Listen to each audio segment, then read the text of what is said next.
I want to be clear about something before I start. I was not a bridezilla. I know everyone says that, but I genuinely mean it. I didn't care about centerpieces. I let my mother-in-law pick the flowers because she had opinions and I didn't. I agreed to the venue my fiancé wanted, even though it was 40 minutes further from my family than the one I preferred. I was, by every reasonable measure, an easygoing bride. But I was not a pushover, and I think that's important context for everything that follows. His name was Connor. We met at 24, got serious at 25, got engaged at 27. We were together for 3 years before the proposal, which came on a hiking trip in Colorado in a way that was sincere, if not particularly creative. I said yes because I loved him, because I thought I knew him, because when you're 27 and you've built a life around someone, shared lease, shared friends, shared future, the word yes feels less like a leap and more like a natural next step. We planned the wedding for 14 months. June in a vineyard outside of Fredericksburg, Virginia. 87 guests, string lights, a live acoustic trio, family-style dinner. It was going to be beautiful, and I knew it was going to be beautiful, and I was genuinely, uncomplicatedly happy about it. Right up until the rehearsal dinner.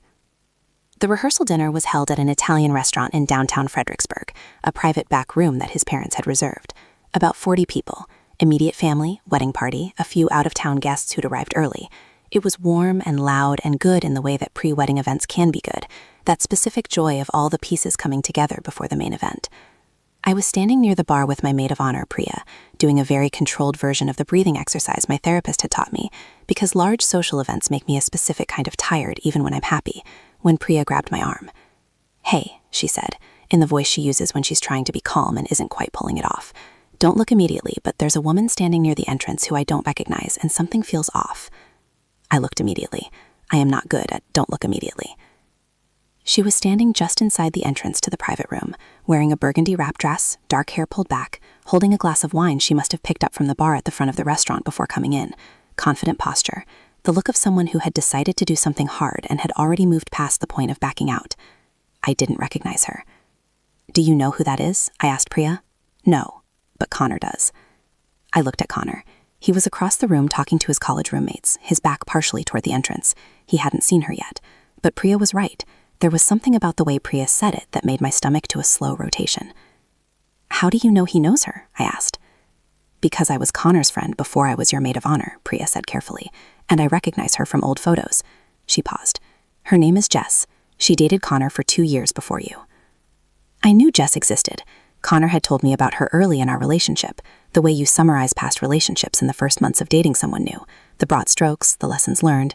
He described her as intense and the relationship as codependent, and said they'd ended on bad terms about 6 months before we met.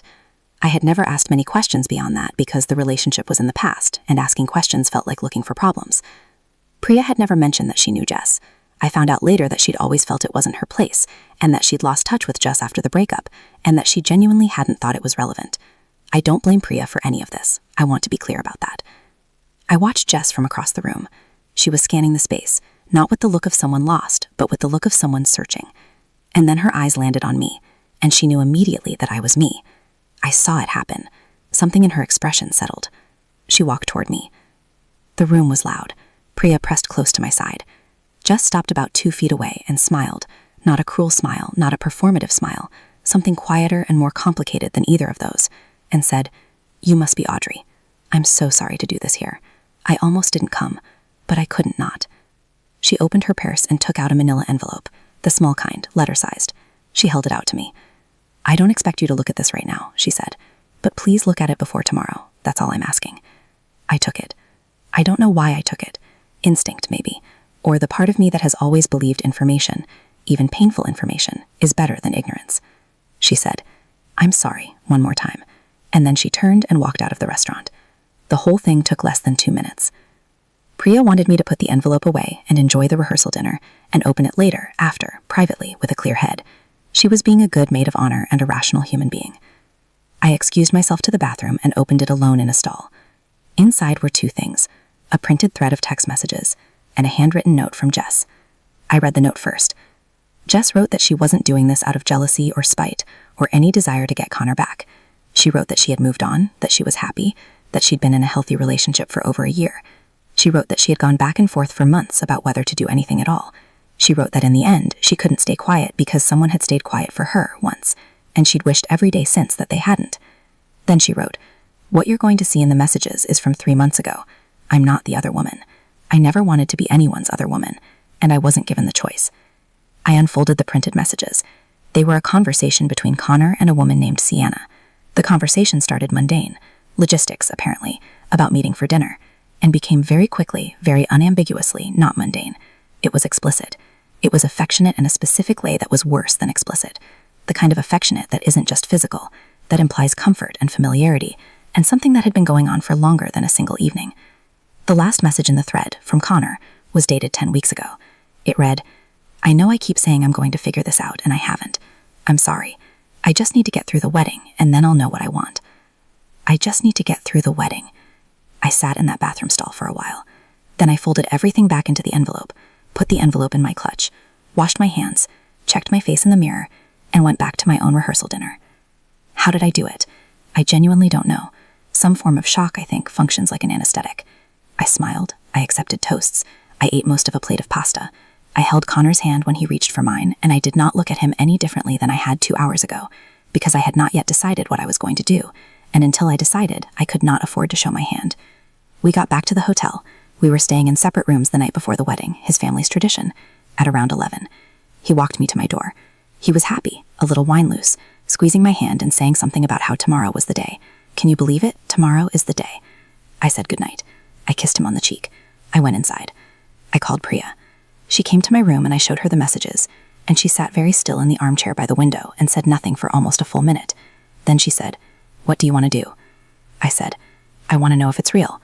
She said, "It looks real." I said, "I know, but I want to hear him say it." I called Connor at midnight. I told him I needed to talk to him and he needed to come to my room. When he arrived, still in his dress shirt, confused and slightly alarmed because who calls at midnight the night before their wedding without something being wrong, I sat him down on the edge of the bed and I put the printed messages on the bedspread in front of him. I didn't say anything. I watched his face. I have replayed this moment many times since, studying it, looking for things I might have misread. I didn't misread anything. His face did what guilty faces do, a flash of something before the mask came up, and the mask was a performance of confusion, which slipped almost immediately into something more honest, which was a kind of resignation. He didn't insult me by pretending he didn't know what he was looking at. "How long?" I said. He looked at his hands. 8 months. 8 months. We had been engaged for 14. "Is it just her?" He looked up at me. "Yes." "Do you love her?" A pause that was somehow worse than both of the previous answers. "I don't know." I nodded slowly. I felt very strangely, almost calm.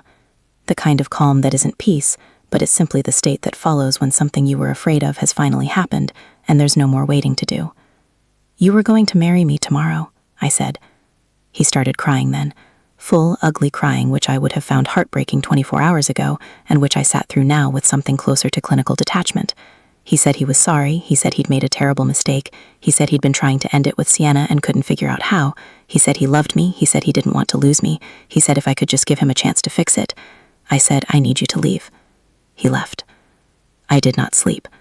Priya slept on the other bed because she refused to leave me alone, bless her, and she was unconscious by 2, and I lay next to her and stared at the ceiling and made a list in my head. The list was not about whether to go through with the wedding. That decision had been made the moment I watched his face in the 90 seconds after I put those messages on the bedspread.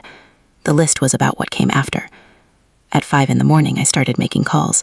I called my mother first because she needed the most time to process it, and she'd want to be the one who told the rest of my family. She cried, and then she got very brisk and organized, which is what my mother does. She said she'd handle it. I called my father, who said very little except that he was proud of me and he'd be at the hotel within the hour. I called the wedding coordinator and told her the wedding was not happening. She was professional and kind and said she'd make the necessary calls. I did not call Connor. I got dressed at 6:30 in jeans and a white linen shirt because I was keeping the white, at least. Priya did my makeup because she insisted, and I let her because it gave her something to do. My dad arrived at 7. He sat in the armchair by the window and drank hotel coffee and didn't try to fill the silence with anything, which was exactly right. At 8:15, the ceremony had been scheduled for 11. I went downstairs. Connor's mother was in the lobby. She saw me, and her face did something I'm not sure I can describe. The look of a woman who loves her son, who has known her son long enough to have maybe always known something like this might happen, and who was ashamed and sorry and angry all at once. She said, "Audrey." I said, "I know you didn't know. I don't blame you." She started to cry. I gave her a hug, which felt strange and necessary. Then I walked out of the hotel and got into my father's car, and we drove away. The weeks after were a particular kind of hard. Returning gifts is tedious and humiliating in a way I wasn't prepared for, not because of the gifts themselves, but because of the accompanying calls and messages, the condolences, the questions, the well-meaning people who said things like, "Everything happens for a reason, and you'll find someone better," as if either of those things addressed the specific texture of what I was going through. I moved out of our shared apartment and into Priya's spare room, which she offered without me asking. I took 3 weeks off work. I ate a lot of soup and watched a lot of television and let myself be exactly as wrecked as I was without apologizing for it. Connor tried to reach me many times. I don't have any interest in recounting the messages he sent, except to say that they tracked a fairly predictable arc from desperate to apologetic to eventually tentatively asking if we could talk. I didn't respond to any of them. I have nothing to say to him that would do either of us any good. What I'll say about Jess: I reached out to her about a month after the wedding that didn't happen. I wanted her to know that I was grateful, and that I understood how hard it must have been to walk into that room, and that I was sorry she'd been lied to, too. She wrote back a long message that I've saved. She told me how she'd found out about Fiancé, a mutual friend who'd let something slip, and how she'd spent weeks trying to decide what to do. She said that the woman who'd stayed quiet for her, the one she'd mentioned in her note, was a friend who had known her ex-husband was cheating before she'd married him and had said nothing, out of fear of losing the friendship. Jess had married the wrong man. She'd eventually divorced him. She'd always wished, she said, that someone had handed her an envelope. We've gotten coffee twice. I don't know exactly what Jess and I are. It's a strange kind of bond, the two of us, connected by a man neither of us should have trusted. But there's something real there, a particular understanding. Here is what I know now that I didn't know then. I know that I am not someone who can be fooled entirely. Whatever small voice had been present in me during those 14 months, the one I ignored, the one that noted when his explanations had too many details, when his phone went places I couldn't follow, that voice was real and I should have listened to it sooner. I don't blame myself for not listening. I wasn't ready, but I hear that voice much more clearly now. I know that walking away from something that was never what it appeared to be is not a failure. I know this intellectually. I am still some mornings working to know it in my body. I know that the best thing that happened to me that year was a woman in a burgundy dress who walked into a room she had no obligation to walk into and handed me the truth I deserved. I know that courage doesn't always look heroic. Sometimes it looks like an envelope at a rehearsal dinner. Sometimes it looks like a midnight phone call. Sometimes it looks like a daughter in a white linen shirt walking out of a hotel before 10 in the morning with her father and never looking back. I'm doing better now. I want to say that without caveats, because I think women who leave hard situations are always expected to qualify their okayness, to prove they're not better, to demonstrate their healing in ways that are legible and tidy. I'm doing better. Some days are harder than others. I'm not dating yet because I don't want to, not because I'm broken. I'm living alone for the first time in my adult life in a small apartment with good light and a window I like to read next to. I have my job back and I have Priya and I have my parents, and I have, slowly, a version of myself that feels more like mine than the one I was inhabiting for the past 3 years. The dress is in a garment bag in the back of my closet. I haven't decided what to do with it yet. Donate it, probably, someday, but not yet. For now, I'm just standing here, in good light, figuring out what I want, and nobody has to get through anything to be with me. To every woman who trusted her gut even when it cost her everything, you were not wrong.